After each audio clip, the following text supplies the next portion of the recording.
एक बार फिर सभी तैयारियां पूरी होने पर शुभ मुहूर्त में राजा भोज ने जैसे ही उस सिंहासन पर बैठने के लिए कदम बढ़ाया, तभी 10वीं पुतली ने राजा भोज को विक्रमादित्य से संबंधित एक कहानी सुनाई और पूछा, यदि आपके अंदर ऐसी प्रतिभा, ऐसे गुण हैं, तभी आप इस सिंहासन पर बैठ सकते हैं। और वो कहानी कुछ यूं है। एक बार महाराजा विक्रमादित्य वन भ्रमण के लिए जा रहे थे। उन्होंने देखा कि दो प्रकांड पंडित परस्पर वार्तालाप कर रहे थे।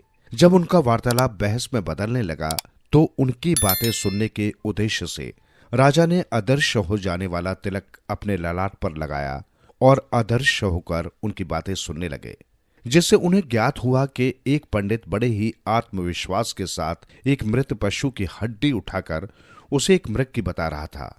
साथ ही उसका कहना था कि उस मृग की मृत्यु 4 साल पूर्व हुई है। दूसरा पंडित उसकी बात पर और उसके ज्योतिषीय ज्ञान पर पूर्ण रूप से विश्वास नहीं कर पा रहा था। ये उन दोनों में बहस का कारण था।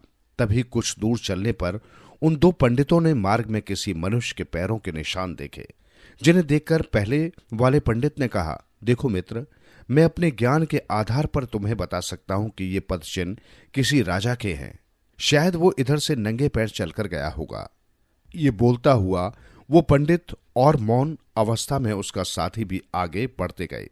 तभी उनकी दृष्टि एक लकड़हारे पर पड़ी जो कि एक पेड़ के नीचे लेटा था।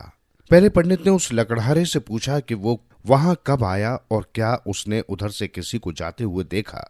लकड़हारे ने बताया कि वहां से कोई भी नहीं गुजरा।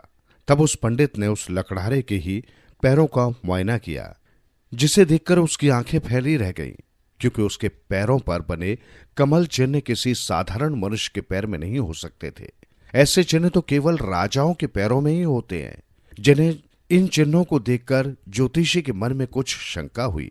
उसका समाधान करने के लिए उसके विषय में पूछा तो पता चला कि वो शुरू से ही लकड़हारे का काम करता है और ये कार्य उसे विरासत में मिला है।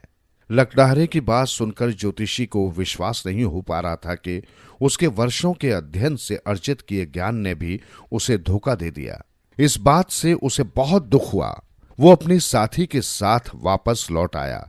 उसका साथी उसका मजाक उड़ाने लगा। ये बात उससे सहन नहीं हुई।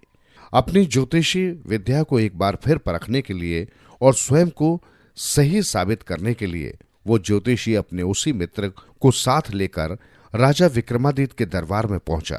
दोनों मित्रों ने राजा का अभिवादन किया और उनसे एकांत में मिलने की प्रार्थना की। याचक की याचना का मान रखते हुए विक्रमादित्य उन दोनों से एकांत में मिले। तब ज्योतिषी ने उनसे अपने तलुए दिखाने के लिए प्रार्थना की।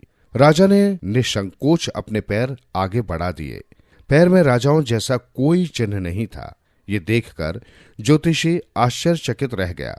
वो उदास हो गया। राजा ने उसकी उदासी के कारण पूछा तो उसने जंगल से अब तक का सारा हाल सुनाते हुए कहा, हे राजन, पैरों के चिन्हों के आधार पर जिस व्यक्ति को राजसुख भोगना चाहिए वो तो जंगलों की खाक छानता फिर रहा है, और दूसरी ओर आप हैं जिसके पैरों में वैसा एक भी चिन्ह अंकित नहीं है, पर आप चक्रवर्ती सम्राट का गौरव प्राप्त किए हुए हैं। क्या ज्योतिष का ज्ञान झूठा है, निरर्थक है? विक्रमादित्य मुस्कुराए। उन्होंने एक चाकू से अपने तलुए पर चढ़ी झिल्ली खुरच कर दिखाते हुए कहा, हे महानुभाव, ज्योतिषी ज्ञान झूठा या निरर्थक कतई नहीं है, लेकिन पूर्ण आत्मविश्वास से उस पर विश्वास न करने वाले का ज्ञान अवश्य गलत हो जाता है।